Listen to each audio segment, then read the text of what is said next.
जय हिंद। देखिए, आज हम जो है वो अफ्रीका महाद्वीप की बात करेंगे।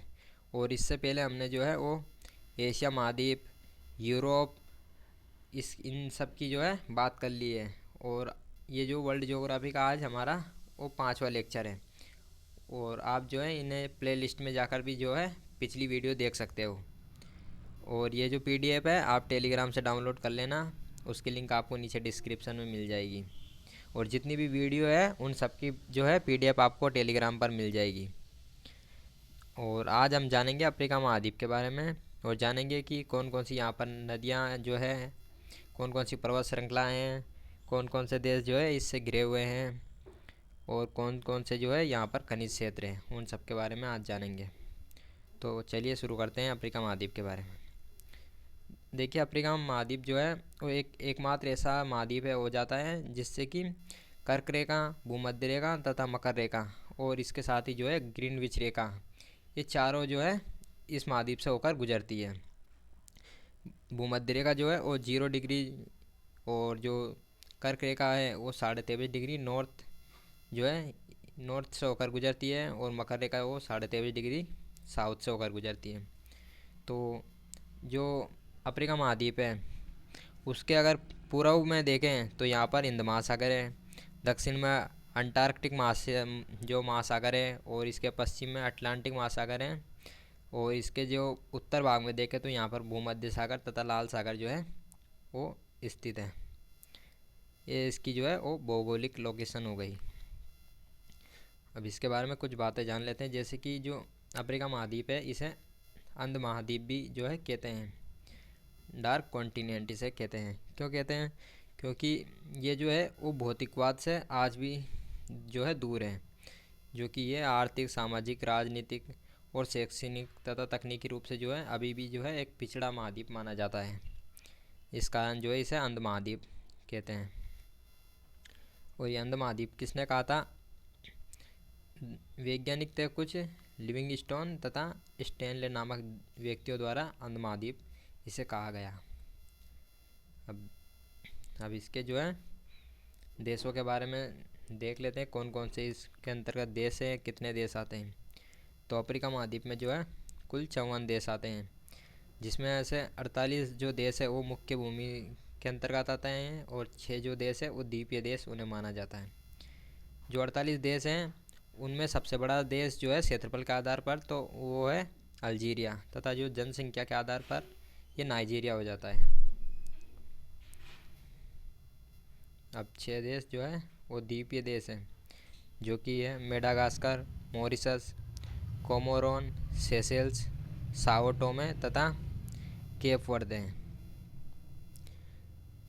मेडागास्कर जो है वो हिंद महासागर का सबसे बड़ा द्वीप है, और जो ये 4 हैं ये हिंद महासागर के अंतर्गत आते हैं, तथा जो ये नीचे के 2 देश हैं ये अटलांटिक महासागर में आ जाते हैं। अब बढ़ते हैं आगे। अफ्रीका महाद्वीप एकमात्र ऐसा महाद्वीप है जिससे कर्क, मकर तथा भूमध्य रेखा जो है गुजरती है, और इससे जो है ग्रीनविच रेखा भी गुजरती है। और एक और इसकी जो महत्वपूर्ण बात हो जाती है कि अफ्रीका जो है वो चारों गोलार्धों में स्थित है, जो है ये इस तरह से जो है इसकी लोकेशन दी गई है। तो इस तरह ये जो है चारों गोलार्धों में आ जाता है। अब बात कर लेते हैं इसकी प्रमुख जल संधियों के बारे में, क्योंकि यहाँ से जो कई बार प्रश्न पूछ लिया जाता है कि कौन सी जल संधि किन किन देशों के बीच में, कौन से सागर के बीच में स्थित है।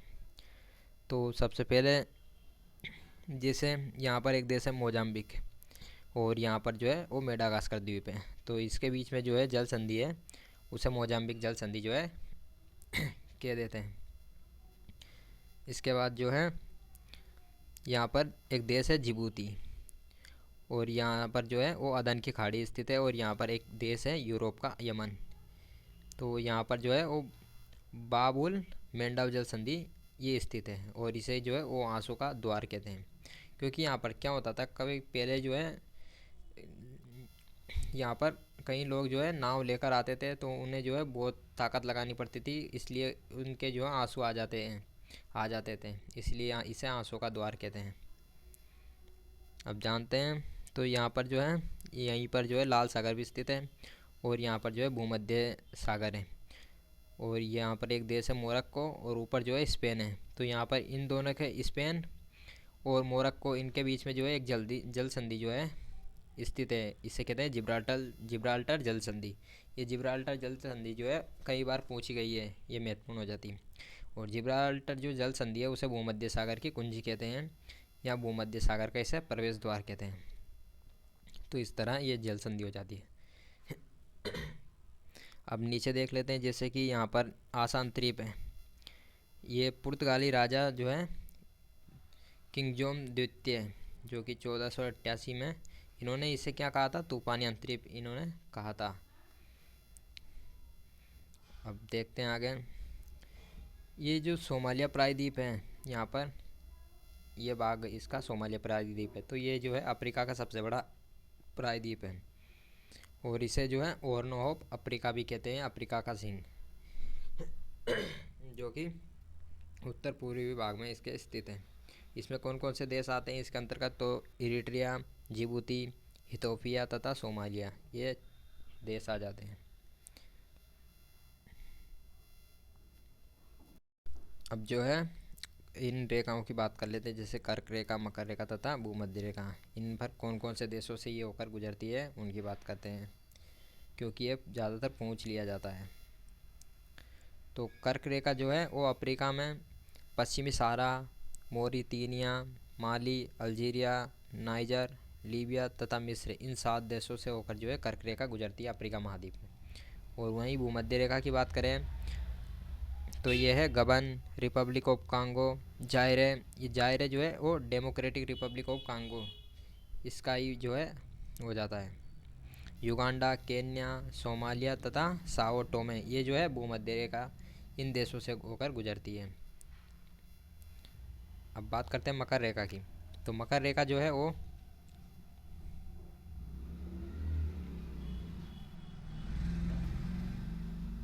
मकर रेखा जो है वो देख लेते हैं। तो ये नामीबिया, बोत्सवाना, दक्षिण अफ्रीका, मोजाम्बिक तथा मेडागास्कर, इन देशों से जो है होकर गुजरती है। अब बात कर लेते हैं ग्रीनविच रेखा की। तो ग्रीनविच रेखा जो है वो अल्जीरिया, माली, बुर्किना फासो, घाना तथा टोगो, इन देशों से होकर ग्रीनविच रेखा जो है गुजरती है। और ग्रीनविच रेखा जो है वो यूरोप में इंग्लैंड, फ्रांस तथा स्पेन, इन देशों से जो होकर यूरोप में निकलती है, और इंग्लैंड से ही जो है इसका निर्धारण किया गया है। अब इनके बाद में जो है हम बात करेंगे अफ्रीका महाद्वीप में प्रमुख जो है कौन कौन सी पर्वत श्रृंखलाएँ स्थित है, इनके बारे में जान लेते हैं। जैसे जैसे यहाँ पर जो है ये पर्वत श्रृंखला दी गई है, इसे कहते हैं एटलस पर्वत श्रृंखला। और एटलस पर्वत श्रृंखला की जो सबसे ऊंची चोटी है वो है माउंट टॉबकोल। और ये जो है एक वलित पर्वत श्रृंखला है। ये कौन कौन से देशों में है, तो ये है मोरक्को, अल्जीरिया तथा ट्यूनीशिया, इन 3 देशों में जो है एटलस पर्वत श्रृंखला का विस्तार है। और इसी के साथ जो है यहाँ पर हो जाती है मिटुम्बा पर्वत, जो कि डेमोक्रेटिक रिपब्लिक ऑफ कांगो का भाग है। और यहाँ पर है माउंट केन्या, जो कि केन्या तथा इथियोपिया में स्थित है। और इसी के साथ इसके नीचे जो है माउंट किलिमंजारो, जो कि तंजानिया में स्थित है, और ये जो है सबसे ऊंची चोटी है। अब यहाँ पर देखते हैं तो माउंट कैमरून आ जाता है, जो कि एक सक्रिय ज्वालामुखी है। और यहाँ दक्षिण अफ्रीका की जो इसकी तरफ देखें तो ड्रैकन्सबर्ग है, जो कि प्राचीन वलित पर्वत श्रृंखला है। और इसकी सबसे ऊंची चोटी है ओकस सोरसिंग पर्वत चोटी। तो ये प्रमुख पर्वत श्रृंखलाएँ हो गई। अब यहाँ पर माउंट केन्या के बारे में कुछ बातें जान लेते हैं। जैसे कि ये माउंट केन्या है, तो इसके पूर्वी भाग जो है यहाँ पर ये इथियोपिया में स्थित है, और इथियोपिया जो है वो कॉफ़ी का सबसे ज़्यादा उत्पादन करता है। तो ये माउंट केन्या ये पर्वत है, तो इसके एक भाग में कॉफ़ी का उत्पादन होता है तथा दूसरे भाग में चाय का उत्पादन होता है। पश्चिमी भाग में जो है केन्या स्थित है, जो कि चाय का उत्पादन करता है। और चाय जो है वो चीन का मूल पौधा है, टियान क्षेत्र यहाँ पर स्थित है। और चाय जो है यहाँ पर बौद्ध धर्म का भी जो है पवित्र पेय पदार्थ हो जाता है। अब इसके बाद में जो है ये जो है अफ्रीका के पठारों के बारे में जान लेते हैं। कौन सा पठार कहाँ पर स्थित है? तो यहाँ पर एक पठार है इथोपिया पठार, जो कि इथोपिया में स्थित है। और यहाँ पर जो है वो कटंगा पठार स्थित है, जो कि डेमोक्रेटिक रिपब्लिक ऑफ कांगो या जायरे का भाग हो जाता है। और यहाँ पर मालागासी पठार हो जाता है मेडागास्कर में। और यहाँ पर जो है बाई पठार जो कि अंगोला में स्थित है। और एक पठार जो है इसके पश्चिमी भाग में स्थित है, जो कि जोस पठार है। ये नाइजीरिया या नाइजर इसके अंतर्गत आ जाते हैं। अब इसके बाद जो है नदियों के बारे में जान लेते हैं कि अफ्रीका में कौन कौन सी नदियाँ स्थित हैं। तो ऊपर से देखते हैं, जैसे यहाँ पर जो है ये ताना झील है। यहाँ पर इथोपिया में एक झील है ताना झील, तो यहाँ से एक नदी निकलती है ब्लू नील। और विक्टोरिया झील जो है यहाँ पर स्थित है, और विक्टोरिया झील से जो है वो श्वेत नील जो है नदी निकलती है। तो श्वेत नील तथा ब्लू नील इन दोनों धाराओं से मिलकर बनती है नील नदी। और नील नदी पर जो है वो नासिर झील भी जो है स्थित है। ये और नासिर झील जो है वो कर्क रेखा पर स्थित है।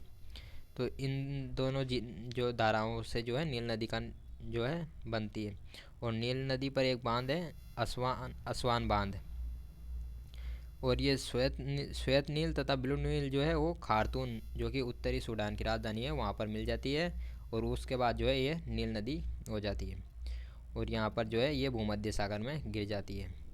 यहीं पर जो है अलेक्जेंड्रिया बंदरगाह भी स्थित है। और विक्टोरिया झील जो है वो केन्या, तंजानिया तथा युगांडा इन तीनों देशों में जो है स्थित है।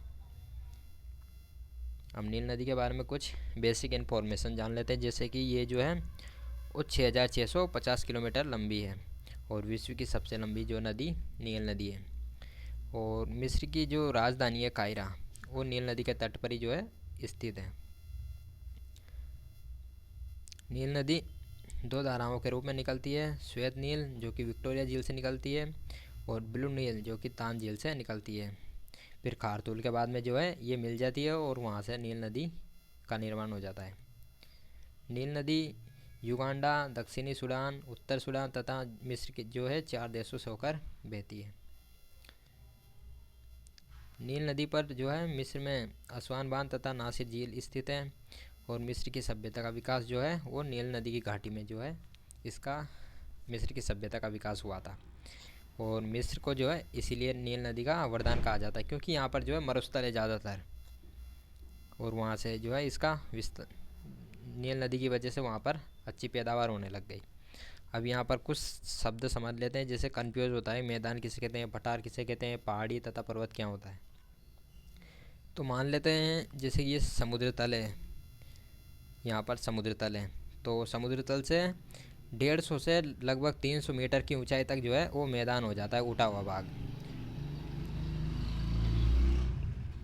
और मैदान के बाद में अगर 300 से 600 मीटर की ऊंचाई का जो उठा हुआ भाग है उसे पठार कह देते हैं। और पठार के बाद में जो है 1000 मीटर की ऊंचाई तक, जिसमें कि 50 डिग्री का कोण भी होना ज़रूरी है, वो पहाड़ी हो जाती है। और पहाड़ी से भी ऊपर जो होता है वो पर्वत कहलाता है। तो ये कुछ इन्फॉर्मेशन थी। अब इसके बाद में कुछ जो है खनिजों के बारे में जान लेते हैं कि अफ्रीका महाद्वीप में कौन कौन से खनिज स्थित हैं। तो यहाँ पर नाइजीरिया के पास एक क्षेत्र है इबादन तेल क्षेत्र, जो कि नाइजीरिया में स्थित है। और ये नाइजर नदी भी जो है यहीं पर स्थित है, और इसे ही तेल नदी कहते हैं, जो कि पेट्रोलियम यहाँ पर जो है निकाला जाता है। और इसी नदी पर जो है केजी बांध बनाया गया है। इसी तरह जो है यहाँ पर जो है वो कोंगो या जायरे जो नदी है उस पर क्या है कि स्टेनले तथा लिविंग स्टोन ये दो जलप्रपात स्थित हैं कोंगो या जायरे नदी पर। और विक्टोरिया झील है यहाँ पर। और जो कोंगो नदी है वो भूमध्य रेखा को 2 बार काटती है। इसी तरह जो है एक मकर रेखा हो जाती है, जो कि लिम्पोपो नदी इसे मकर रेखा को 2 बार काटती है। और भारत में देखें तो माई नदी है अपने, जो कि कर्क रेखा को 2 बार काट देती है। तो यहाँ पर जो है एक जाम्बोजी नदी है यहीं पर, जो कि इस पर करीबा बांध जो है स्थित है। और विक्टोरिया जलप्रपात यहाँ हो ही गया। इसके बाद एक जो है नीचे की तरफ एक ऑरेंज नदी जो है निकलती है यहाँ से, और यहीं पर ऑरेंज फ्री स्टेट है जो कि यूरेनियम भंडार के लिए जाना जाता है। अब यहाँ पर देख लेते हैं, जैसे जो कर्क रेखा है वो माय नदी इसे 2 बार काटती है, और भूमध्य रेखा को कांगो या जायरे नदी 2 बार काटती है, तथा मकर रेखा को लिम्पोपो नदी 2 बार काटती है। अब प्रमुख इसकी झीलें देख लेते हैं, कौन कौन सी झीलें हो जाती है। जैसे यहाँ पर एक झील है नासिर झील, जो कि कर्क रेखा पर स्थित है, और यहाँ पर 4 झील हो जाती है। ये 4 झील जो है कई बार जो है समाचारों में बनी रहती है। और यहाँ पर ताना झील हो जाती है, इसके नीचे कीबू झील, इसके नीचे जो है विक्टोरिया झील हो जाती है, जो कि केन्या, तंजानिया तथा युगांडा में स्थित है। और नीचे की तरफ देखें तो न्यासा या मालावी झील, और यहाँ पर टेगनिका झील हो जाती है। अब इनके बारे में कुछ डिटेल्स देख लेते हैं। जैसे जो विक्टोरिया झील है वो अफ्रीका महाद्वीप की सबसे बड़ी झील है, और मीठे पानी की विश्व की दूसरी बड़ी जो है झील हो जाती है विक्टोरिया झील। क्षेत्रफल के आधार पर देखें तो विश्व की ये तीसरी सबसे बड़ी झील है विक्टोरिया झील, और तो पहली है कैस्पियन सागर, दूसरी है सुपीरियर, तथा तीसरी हो जाती है विक्टोरिया झील। अब इसके बाद में जो है अफ्रीका के मरुस्थलों के बारे में जान लेते हैं, कौन कौन से मरुस्थल जो है यहाँ पर स्थित है। तो यहाँ पर एक बहुत बड़ा जो है मरुस्थल है सहारा मरुस्थल, और सहारा मरुस्थल में ही जो है एक बहुत पहले गर्म स्थान रह चुका है अल हजीजिया, जहाँ का तापमान लगभग 57.5 डिग्री रिकॉर्ड किया गया था। और उसके नीचे देख लेते हैं अब काला हरी मरुस्थल। ये काला हरी मरुस्थल जो है वो शुतुरमुर्ग के लिए जाना जाता है, और ये कौन किन ये देशों में जैसे कि बोत्सवाना, नामीबिया तथा दक्षिण अफ्रीका में ये काला हरी मरुस्थल फैला हुआ है। इसके नीचे आ जाता है नामीब मरुस्थल। अब यहाँ पर का जो है सारा मरुस्थल के बारे में कुछ जान लेते हैं। जैसे कि विश्व का सबसे बड़ा ये मरुस्थल हो जाता है, लगभग 90,000 वर्ग किलोमीटर में जो है ये फैला हुआ है, और अफ्रीका महाद्वीप के ये 11 देशों में इसका जो है विस्तार हो जाता है। विश्व का सबसे कम जनसंख्या घनत्व वाला जो है ये मरुस्थल है सहारा मरुस्थल, और सबसे ज़्यादा जनसंख्या घनत्व कौन से मरुस्थल में, तो अब हो जाता है भारत का थार मरुस्थल। अल हजीजिया जो कि लीबिया देश में स्थित है, विश्व का सबसे ज़्यादा गर्म स्थान रह चुका है। 1922 में यहाँ पर तापमान दर्ज किया गया था, रिकॉर्ड किया गया था 57.8 डिग्री, और 8 डिग्री सेल्सियस जो हो जाता है। और अब वर्तमान में क्या है कि मृत घाटी जो कि कैलिफोर्निया में स्थित है, डेथ वैली अमेरिका में कैलिफोर्निया में स्थित है। अब ये क्या है कि ये वर्तमान में जो है विश्व का सबसे ज़्यादा गर्म स्थान हो चुका है, जो कि 58 डिग्री से भी ज़्यादा है। अब डेथ वैली से भी इसलिए भी कहते हैं क्योंकि यहाँ पर जो है कई लोगों की तापमान की वजह से मृत्यु हो जाती है, इसलिए डेथ वैली इसे कहते हैं। अब इसके बाद में जो है घास के मैदानों के बारे में जान लेते हैं, कौन कौन से घास जो है अफ्रीका महाद्वीप में स्थित है। तो यहाँ पर तो मरुस्थल स्थित है, और यहाँ पर जो है भूमध्य रेखा के जो है बिल्कुल भूमध्य रेखा के यहाँ पर भूमध्य रेखा इसको काट के जाती है, जो कि सदाबहार वर्षावन यहाँ पर स्थित है, और कांगो बेसिन के अंतर्गत ये आते हैं। और यहाँ पर नीचे दक्षिण अफ्रीका की तरफ देखें तो यहाँ पर वेल्ड्स हैं जो कि शीतोष्ण घास के मैदान हो जाते हैं, और इस क्षेत्र के अंतर्गत जो है अर्ध शुष्क घास के मैदान आते हैं जो कि सवाना घास के मैदान हैं। यहाँ पर इतने बड़े बड़े घास हो जाते हैं सवाना के कि यहाँ पर जो है हाथी भी छिप सकते हैं इसमें। अब इसके बाद में जो है जनजातियों के बारे में बात कर लेते हैं, कौन कौन सी जनजातियाँ यहाँ पर जो है वो स्थित हैं। तो इस क्षेत्र में सहारा के क्षेत्र में यहाँ पर बद्दू जनजाति है, इधर केन्या या तंजानिया के क्षेत्र में मसाई जनजाति है, और नाइजीरिया की तरफ हो जाती है हाउसा जो कि कृषक हैं, तथा फुलानी जो कि पशुपालक है। ये प्रमुख जनजातियाँ हो जाती है। इसके बाद जो कांगो बेसिन आ जाता है उसके अंतर्गत पिग्मी तथा बंतू जनजातियाँ, और काला हरी मरुस्थल में बुस्मेन तथा झूलू जनजातियों का ये निवास स्थान है। अब प्रमुख कृषि क्षेत्र देख लेते हैं अफ्रीका के। जैसे ट्यूनीशिया है, ये जैतून तेल के लिए जाना जाता है। इथोपिया के बारे में हमने बात कर ली, कॉफ़ी उत्पादन के लिए जाना जाता है। केन्या चाय के लिए जाना जाता है। और नाइजीरिया ताड़ का तेल, यहाँ पर पाम ऑयल, इसके लिए जाना जाता है। और यहाँ पर साउथ अफ्रीका में जो है वो मक्का तरबूज का निर्माण होता है, इसके लिए जाना जाता है। और यहाँ पर दो द्वीप है, जंजीबार तथा पेम्बा, जो कि लौंग उत्पादन के लिए पूरा विश्व में जो है जाना जाते हैं। यहाँ पर जो है पूरे विश्व की 80 से 90% लौंग का उत्पादन जो है इन्हीं द्वीपों से किया जाता है। अब कुछ खनिज क्षेत्रों के बारे में बात कर लेते हैं, जैसे कि नाइजीरिया हो जाता है, पेट्रोलियम के लिए जाना जाता है, क्योंकि यहाँ पर जो है नाइजीरिया तेल नदी जो है स्थित है और वहीं से जो है पेट्रोलियम का उत्पादन किया जाता है। और यहाँ पर कटंगा पठार हो जाता है, जो कि तांबा के लिए जाना जाता है। इसके नीचे जो है जिम्बाब्वे में वंकी क्षेत्र हो जाता है, जो कि पेट्रोलियम के लिए जाना जाता है। नीचे जो है किम्बरले हो जाता है और ये हीरा के लिए जाना जाता है। और यहीं पर जो है वेट वाटर्स रेंड क्षेत्र है, जो कि स्वर्ण भंडार है, और इसी को ये जोहान्सबर्ग कहते हैं। इस और जोहान्सबर्ग को जो है विश्व की स्वर्ण नगरी कहा जाता है। और दक्षिण अफ्रीका में जो है ओरेंग फ्री स्टेट है, जो कि यूरेनियम भंडार के लिए जाना जाता है। तो इस तरह ये जो है अफ्रीका महाद्वीप के बारे में कुछ जानकारियाँ थी। तो अब मिलते हैं अगली वीडियो में। और ये जो PDF है आप टेलीग्राम से डाउनलोड कर लेना, उसकी लिंक आपको नीचे डिस्क्रिप्शन में मिल जाएगी।